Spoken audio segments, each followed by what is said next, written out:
Unless you have been living under a rock for the last week, you would have known that I had a couple of winter riding buddies come down to stay at the ADV lab.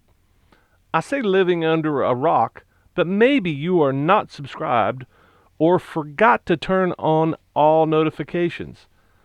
It's not really foolproof, but sometimes YouTube will tell you when I put out a video. Anyway, you might remember Josh. He comes down every year as a refugee from the north when the glaciers start to cover the roads in Michigan. Believe it or not, he even makes fun of the way I talk. I know, hard to believe.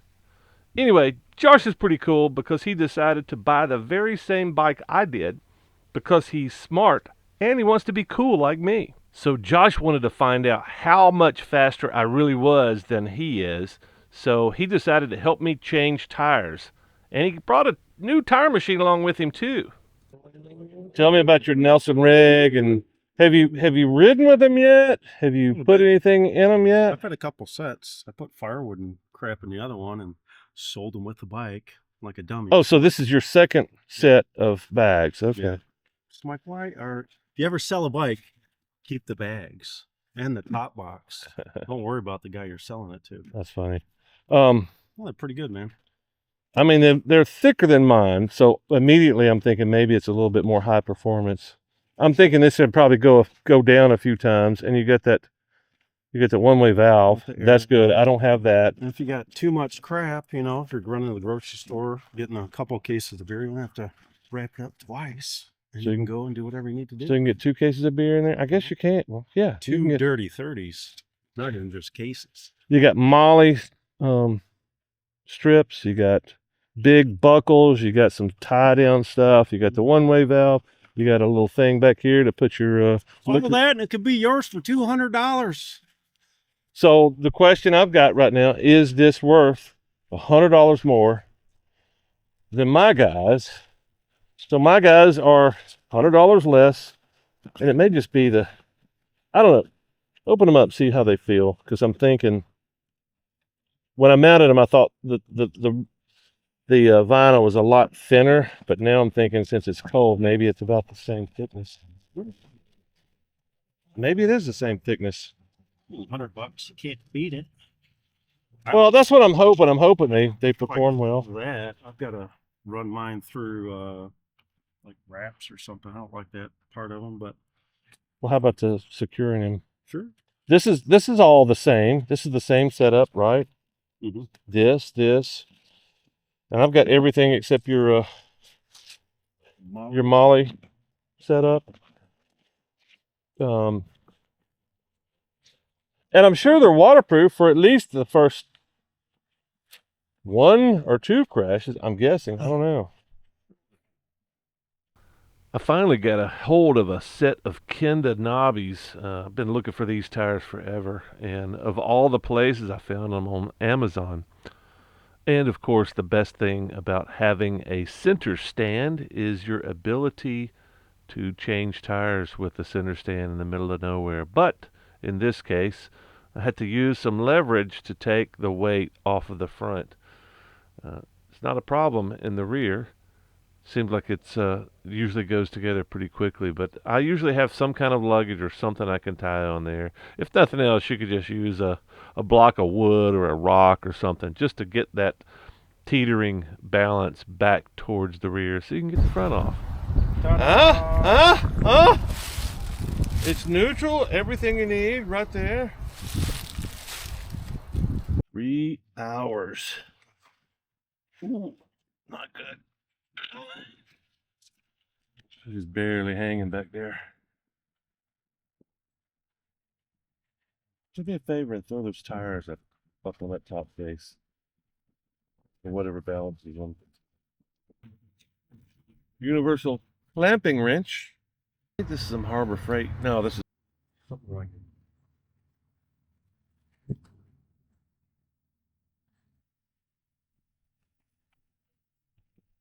Cannot change a tire without that tool or built. And again.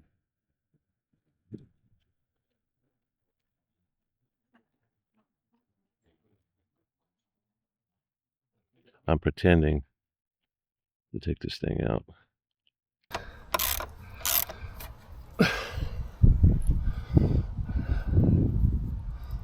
I just like to hear that noise. I think that's what I was doing. Just like to hear that noise. That's a big bolt right there.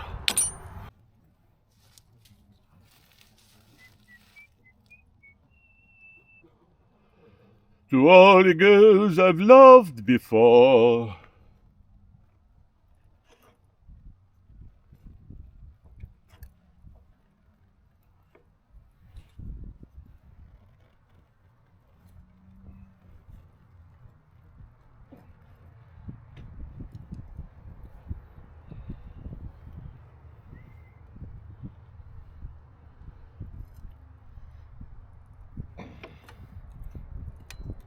Come on, baby. Come on, baby.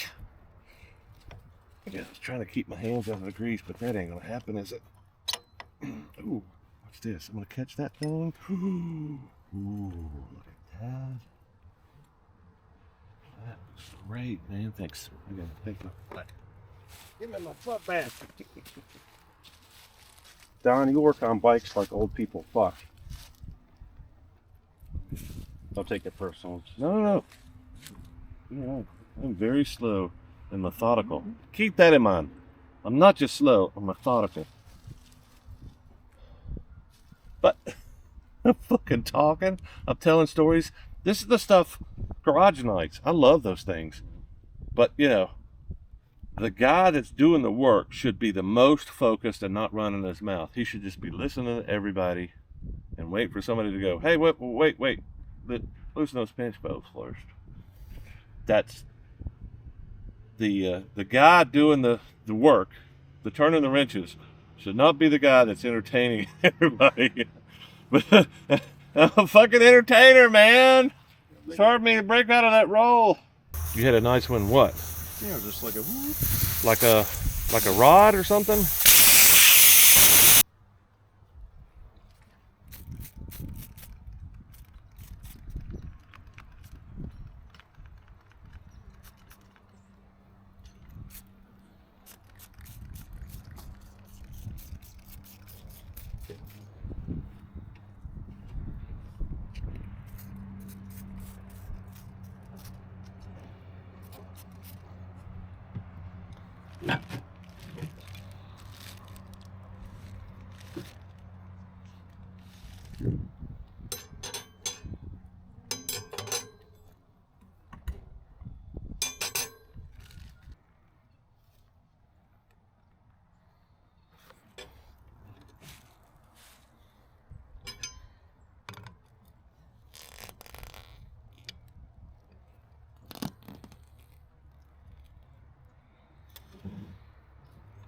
Bingo.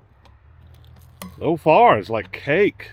I mean, it was acting like cake before I even put these in there. It's kind of like, whoa, it's just slipping. I think maybe it's moisture. Maybe that's why I've always had hard time beating the brakes. Look at that, dude. I'm not even using these things. The front's easier than the rears. That was alcohol. It's done. Yeah, I've never done that trick. I was watching a video. It's like, okay, Motion Pro. I've always wanted a set of those because that looks like pretty cool. I don't know. I think I've used them one time and they seemed to work pretty good. I was like, I need something to be able to break the bead, right? So now, without wetting the other side,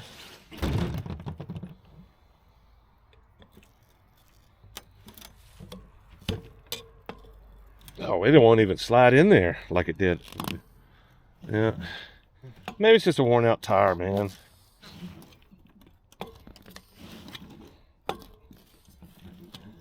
Shinkos, baby. Shinkos don't give a fuck. So the one big goal I had today was changing the front tire because it was pretty close to bald. But I also really wanted to test out these bead breaker spoons that I had. And I actually had to fight Josh on this because he really wanted to show off his tire changing machine. So we kind of met in the middle, and I said, let me get the thing off the bead. Let me pull the tube, and then we'll mount it, and we'll do the rest on your special fancy tire machine. He was okay with that. Uh, so I think the big enlightenment here was how much a little bit of rubbing alcohol will do to squeeze the tire off the bead, and it didn't take much pressure, much work. This clearly is a good tool, a set of tools. It's not only a bead breaker, but it's also a very large lever spoon, and works pretty well that way. I'm actually considering trading these in for the smaller aluminum spoons because these are too big. I'm trying to figure out where I'm going to put these on the bike, number one, and then number two, they're kind of heavy. The other spoons are aluminum, and they're smaller. And I was thinking, okay, I need a longer lever just in case the tire's going to be troublesome. But it turns out that the tires weren't really that bad a shape, so I could just go, whoop, right. Thank you.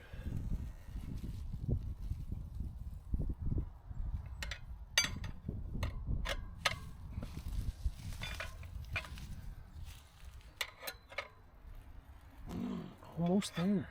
Come on, baby. Come on, baby.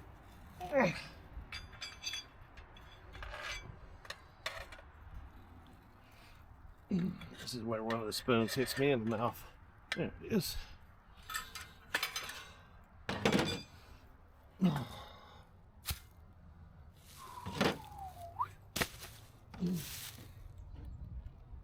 Ta-da! Somebody has been riding this motorcycle on the dirt. Let's call Richard up and go, look, I know I didn't ride it in the dirt.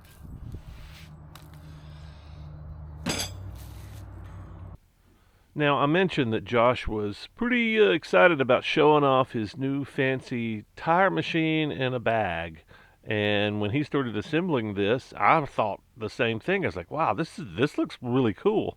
I think he said he paid $600 for this thing, which is kind of a little outrageous, but I don't know. If you've had trouble changing tires like I have before, you might consider something like this.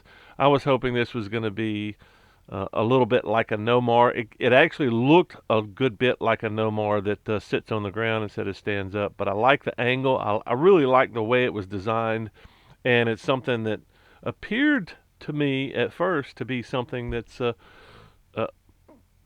should work pretty well. The problem came after we started working on it.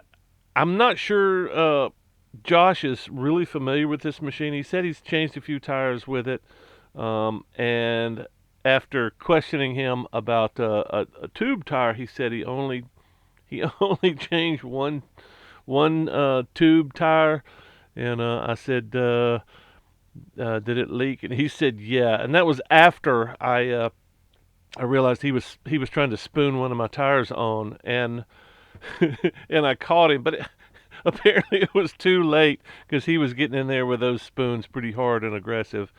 And but when it comes down to it, if you're spooning on the tire, what good is this stupid machine? And for $600, come on. There is no perfect world. You just gotta make it now. Oh, did it do it? Popped off. So maybe that thing's not tight enough now. And this is where I try to cut Josh a little bit of slack. Like I said, it's a ratcheting device that allows you to put pressure and keep pressure on the tire. But maybe we just didn't set it up correctly. I actually found a little pyramid type washer device that goes down the shaft and fits into the rim a little bit better than the way he had it set up. So maybe there's a piece missing. Maybe we didn't set it up correctly. I don't know. Maybe there's some experts out there. But I actually stepped in and helped him a little bit and had the same results that he was having.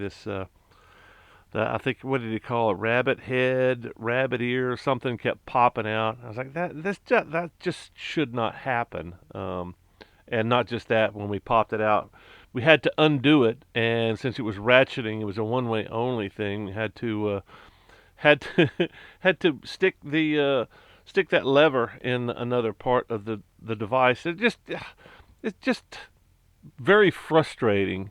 And turns out, a couple days later, I took the thing downstairs in the warmth. Yeah, that was the big thing for me. Is like, it's cold, the tire's cold, it's going to be hard. I'll take whatever advantage I can have. But there wasn't really any advantage. I spooned that same tire on in like 15 minutes and was airing up the tube. But yeah, that was the disappointing here. Disappointing thing here is that after all this effort, we had a pinch tube and it started to rain. So at that point, I just gave up and did it. Mounted the tire with spoons. A couple days later, no big deal. Maybe using lube, maybe figuring out how to use the machine better would be a better option. But there we are. So definitely, I'm blaming Josh on this flat. Could have been me. I was digging in there with a spoon a couple times too, but when I saw his technique, I immediately said, "Oh no, You're fired. you're way too aggressive." He got in there a few times, and before I could stop him, but I was like, "Hey, let me do the spooning here. I'll let you operate your tire machine because you've had some experience with that." But yes, and I even told him at the time, I was like, if there's a pinch flat, I'm going to blame you, right? I mean, I got no choice.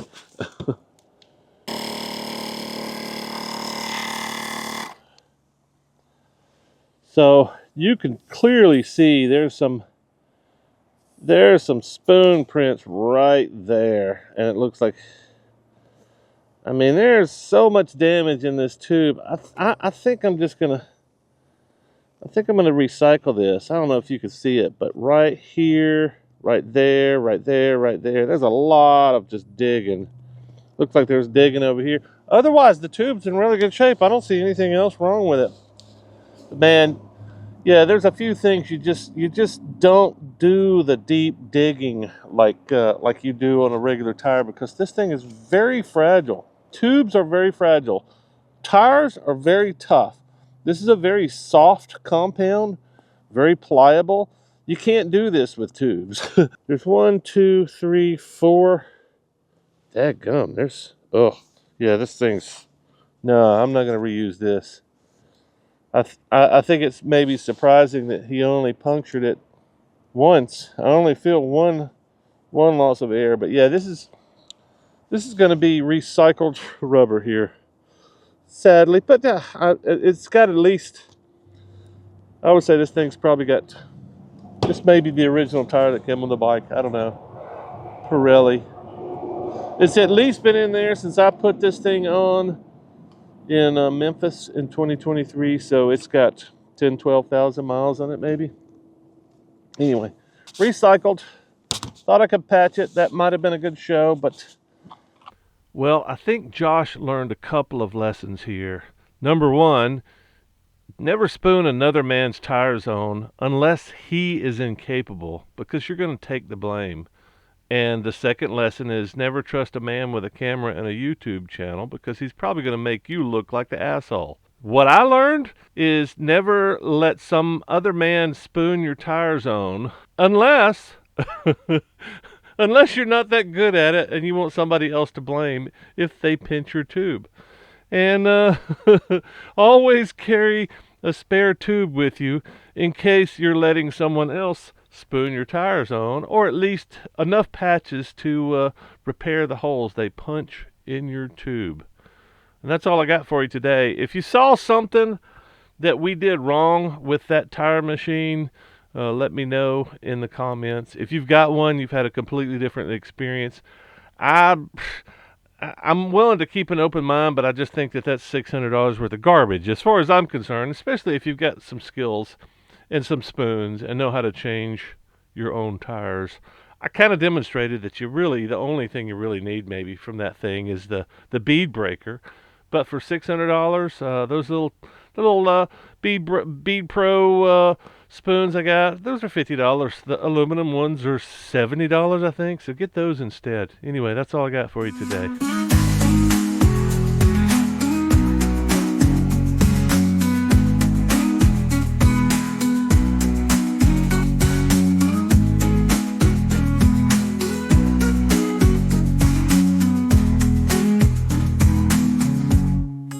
Here's to the journey.